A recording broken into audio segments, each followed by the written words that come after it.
Assalamualaikum warahmatullahi wabarakatuh. Pemirsa subscriber YouTube Mang Cecep Gorbacep anu satiasa tuhu manco di mana wae ayana. Dina wengi ayana urang neraskeun deui carepon tina majalah Mangle tahun 1858 nomor 15. Judul carepon anu baris dipidangkeun dina wengi ayeuna nyaeta Raden. Ieu yasana Bapak Wahyu Wibisana.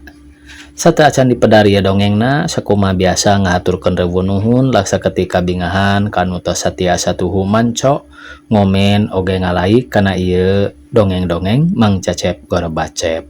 Mudah-mudahan eta kasayan dibales ku Gusti Anu Maha Suci. Amin. Ya Allah ya Robbal alamin. Sumangga supados teu nyangkolong ting kana waktos. Wilujeng ngadangukeun.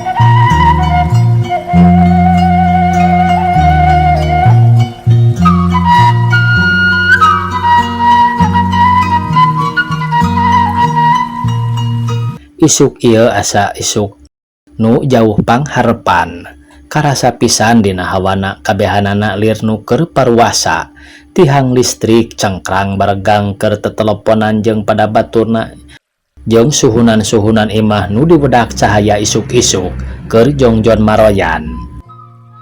Dina totogan jalan itu sajorelat tutumpakan narembongan hirup jeung warna-warni aya lang-layangan nu geus rajet dina kawat listrik belah ditu.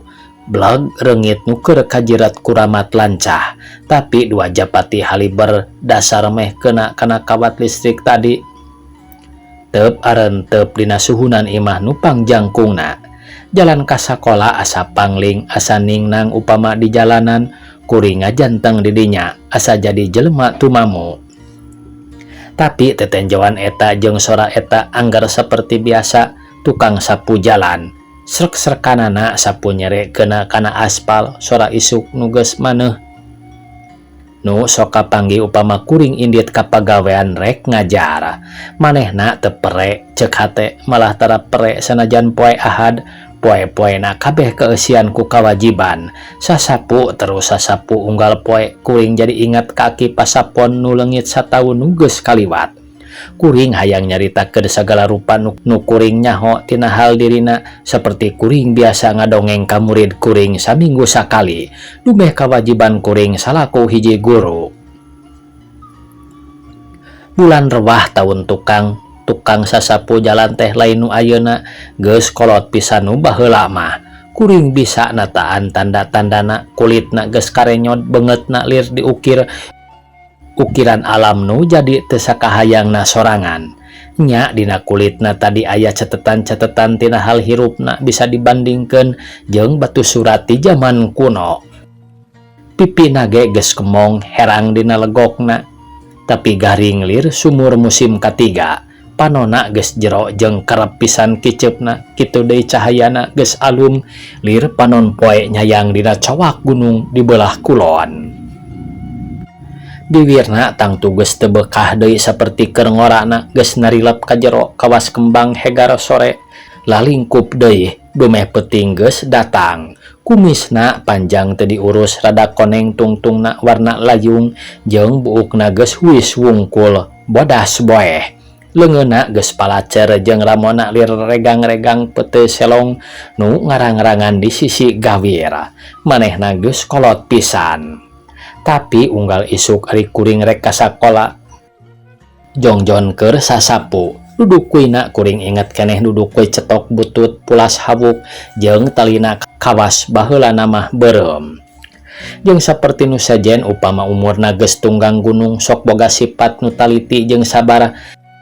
Kitu deui manehna diayunkeun gagang sapuna teh kalawan rintih ti katuhu kakenca rada nyengkong ka tukang lir nuker ngawelah parahu jeung sirahna jongjon tungkul nenjokeun kalakai-kalakai nu mareceleng ka lupa ku sapuna.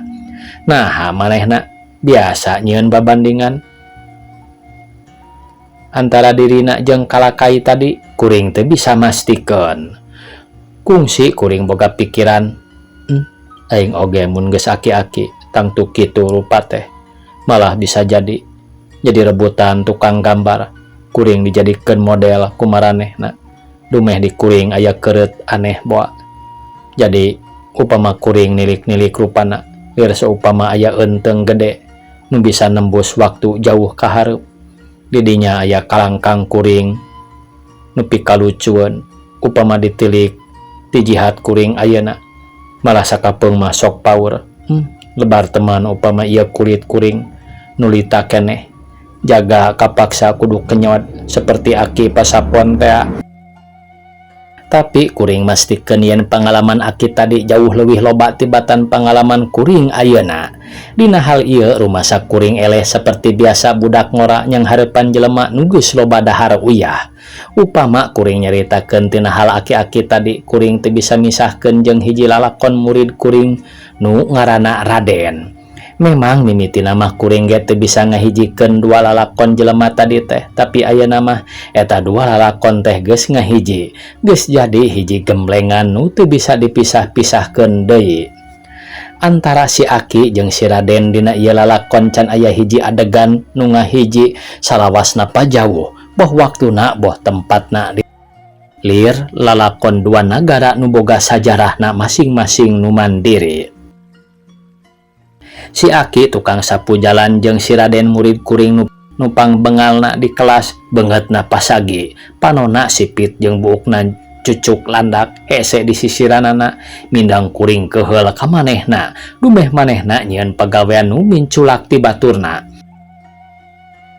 Mun keur pangajaran ngitung manehna nu panggandengna diomongkeun sagala rupa nu keur ditulis ku manehna teh, jeung lamun geus hiji soal manehna salawasna ngetrok bangku.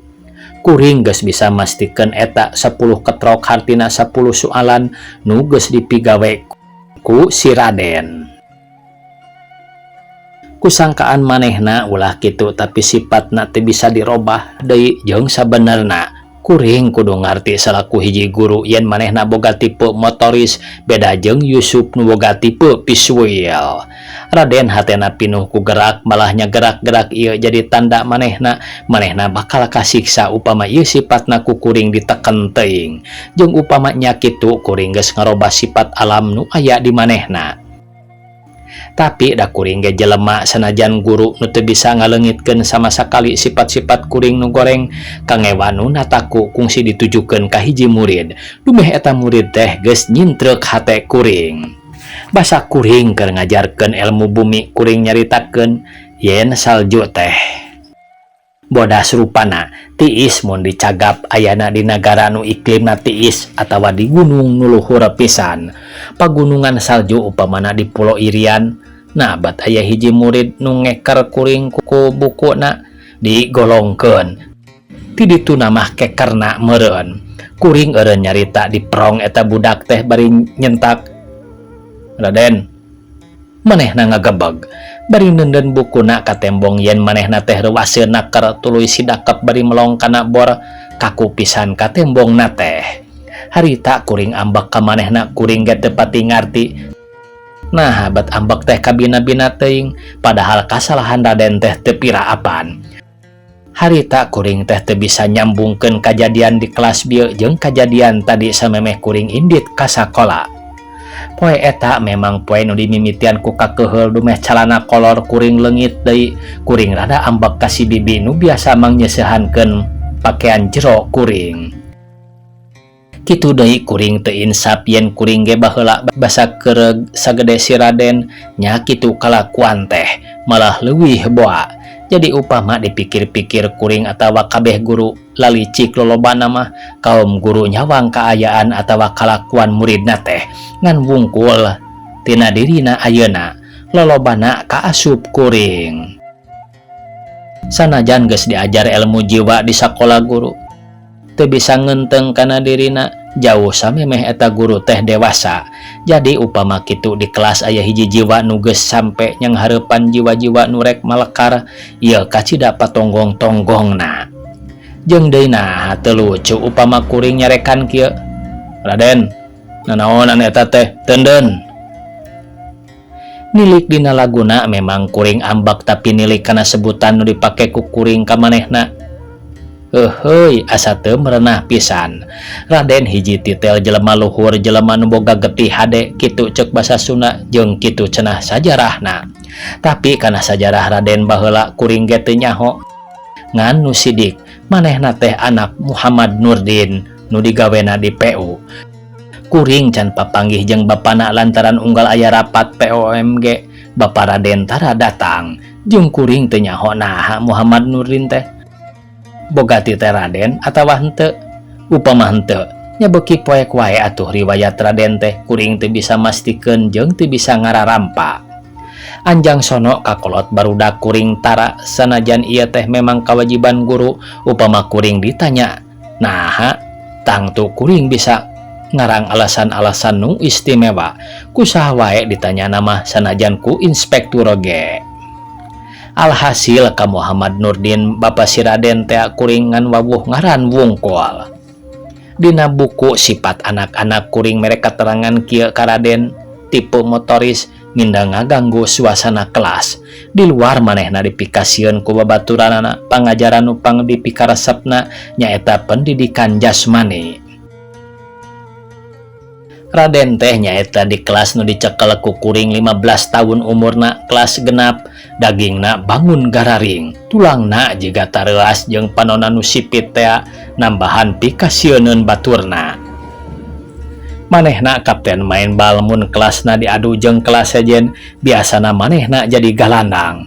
Babaturanana mere juluk ka Raden si Jet lantaran lompatna tarik. Kitu deui dina kasti manehna nu jadi kaptenna. Biasana manehna milih nomor genap. Tepakanana dasar tapi tarik jeung nu dipikaresepna nyaeta tepak gigir. Upama bagian ngajaga, Raden milih tempat deket hong hareup nya ieu nu dipikasieun ku musuhna lantaran gesit ngajagana, cepet nyanggapna jeung kebotanana tarik. Teu dileulewihi lamun kuring nyebutkeun yen manehna teh raja lapangan, malah lain di dinya wae manehna keuna disebut raja, dalah di luar kelas ge. Iwal mun aya kuring, buktina babaturanana kabeh kacekel, dipikasieun jeung boga wibawa saperti raja. Nya kuring ingat ka manehna sataun setengah nu geus kaliwat ieu teh kajadianana.